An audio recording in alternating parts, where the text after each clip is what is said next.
Oh, hi! I was just going through my Spyro Reignited Trilogy character cards. Yeah, I finally got my hands on the Reignited Trilogy. If you guys want a gameplay of one of the games included, let me know in the comment down below. But anyway, what can be said about Horrid Henry? It's one of the most popular children's icons of all time. It started off as a book series made by Francesca Simon about a boy named Henry who else? Horrid. It tells about how his horridness made him infamous, and he earned the nickname Horrid Henry.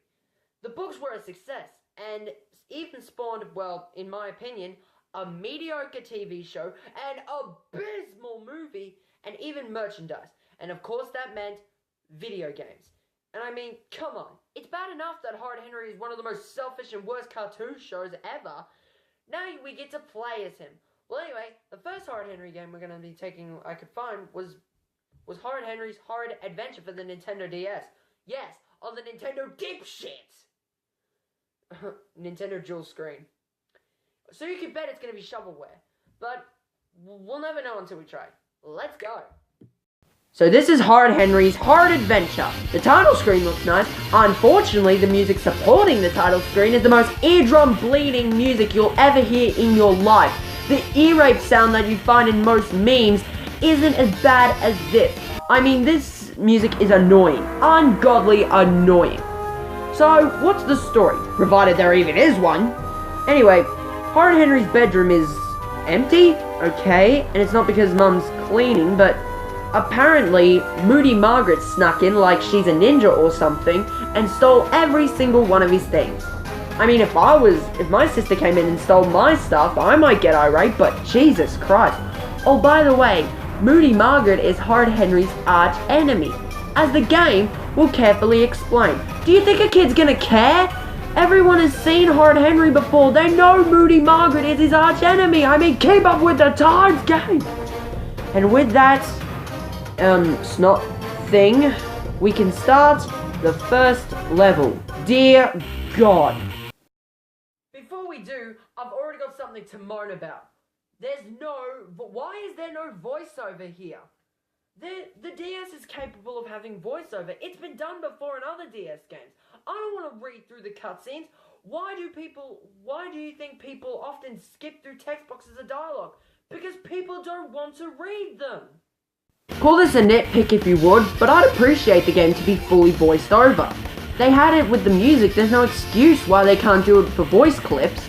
I mean, I guess some DS games aren't capable of having voiceovers, and that's fine for some games, but I would appreciate them to be voiced over.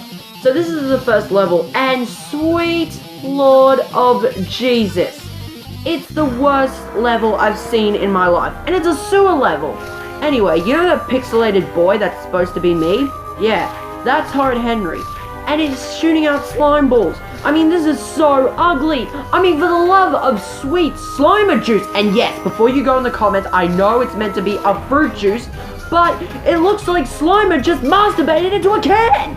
This game looks like Shrek beat his meat all over it. And this isn't even a joke. This is just how the game looks. How do you screw up a sewer level? It blows my mind. Oh, and the two screens, ooh, they plague this game. And you want to know why? Really? Well, I'm about to tell you. The problem with the jumping in this pinpoint piss take is that the screen uses both sides of the level. And with the controls being so damn slippery, it's gonna guarantee that you're going to miss some jumps. I mean, watch me try to get this jump. Come on, I gotta get up there, come on, oh, it's right there. Oh. Alright, I gotta get this last one. Come on! Oh, come on! Alright, let's try it again. Come on, up you get. Come on, ugh, jeez, I feel like a dumbass. Come on, get up there. Get up there. Seriously. Oh, finally. Why does it use two screens? It shouldn't do that. This doesn't make any sense.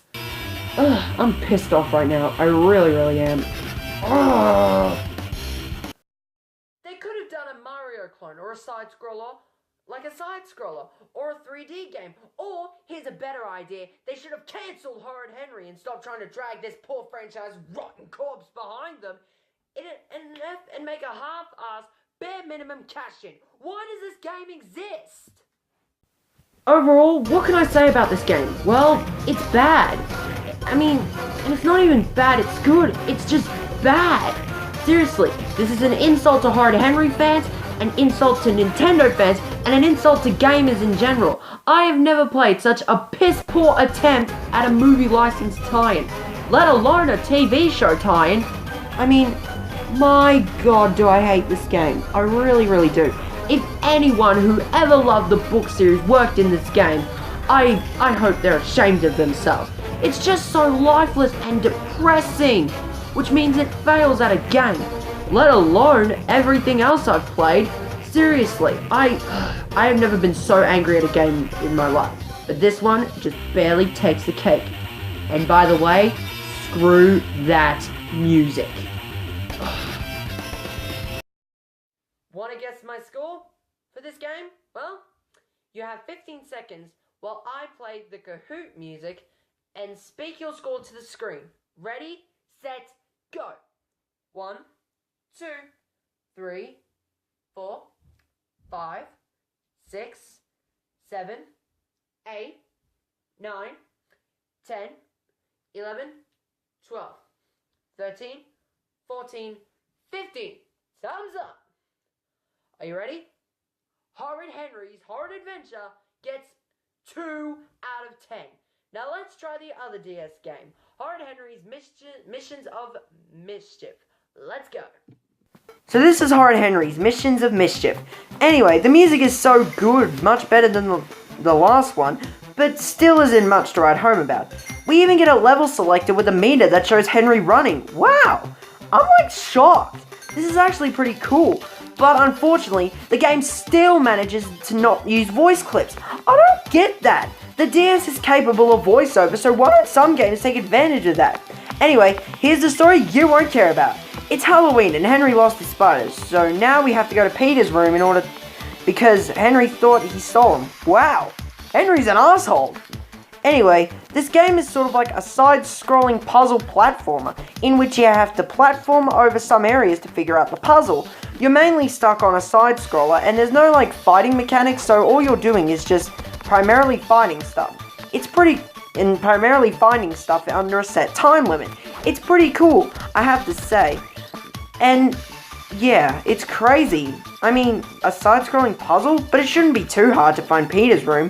We actually get a top ground and a foreground to look at. Anyway, we make it to Peter's room, and then that's it. We start the next cutscene. Hopefully, when I find that little bastard, come here! Oh, there you are. Anyway, and then again, we do another cutscene. The thing that really pisses me off about this cutscenes is that there is no voiceover, much like the last game. Seriously, why not have a voiceover? Do you think any kid who would want to play this game cares about the story if it's just being told to them? Why couldn't there be a voiceover? I get that the DS is not capable of cutscenes, but at the very least, it should be required to have a voiceover. Anyway, I'm running on a blank with this game because it's so repetitive. Seriously, all you're doing is finding stuff, jumping over enemies, and having more cutscenes, and it's boring. Honestly, I've never had a game so boring in my life. I feel like I'm playing a straight line. Games that are this bad and games that are bad don't get enough credit in my opinion, because at least you can make fun of them and how bad they are, and you can get a laugh out of them. But a game like this, filled with nothing but mediocrity and repetitiveness, it's hard to care. Seriously, I've never played a game so repetitive and boring in my life. And seriously, it is so mediocre that I can barely stand it anymore. This game is nothing but mediocrity. And it does the bare minimum of what a DS game should be.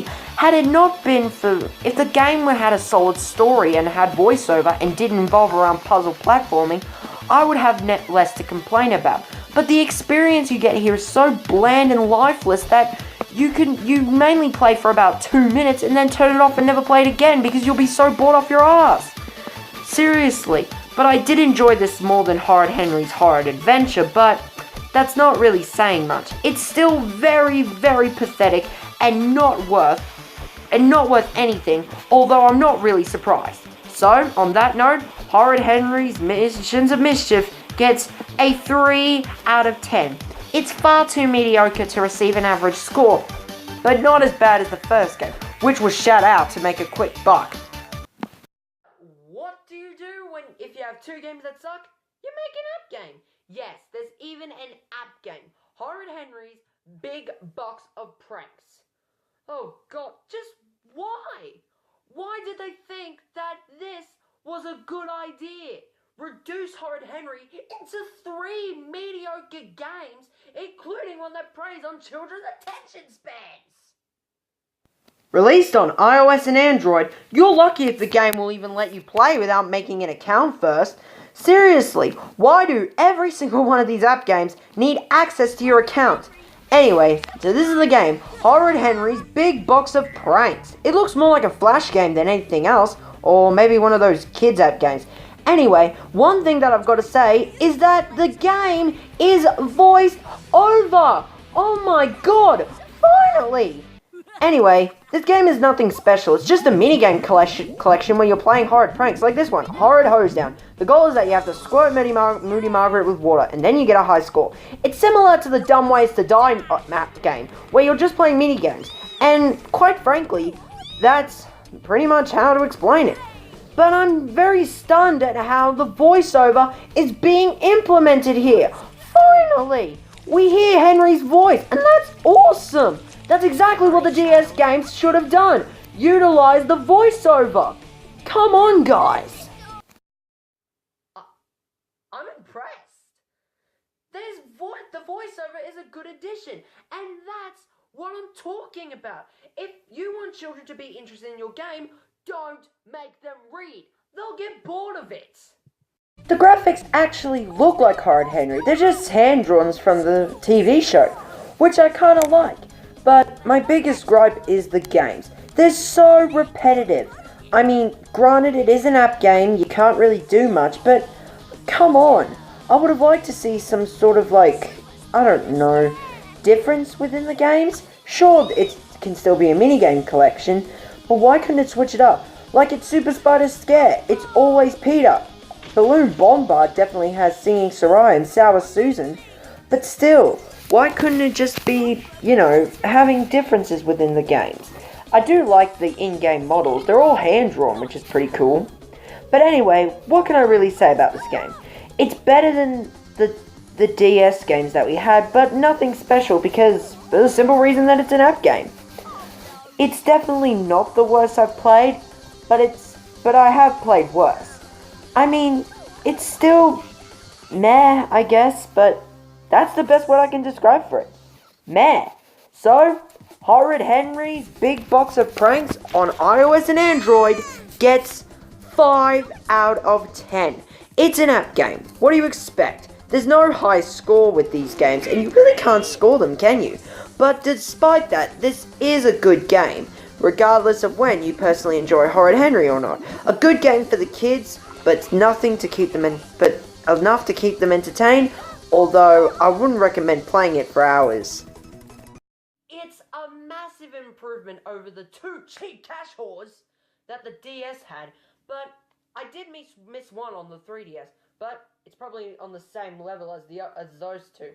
But an app game being better than a DS game is a first. Well, anyway, I hope you guys enjoyed the video. If you did, be sure to leave a like, beat up that subscribe button, and sucker punch that notification bell. And December is coming up, so Gamesmas is coming back, baby. If you want a game to be featured on Gamesmas that didn't get featured last year, then leave a comment down below. I'm James O'Hare, and case dismissed. Thanks for watching. Peace.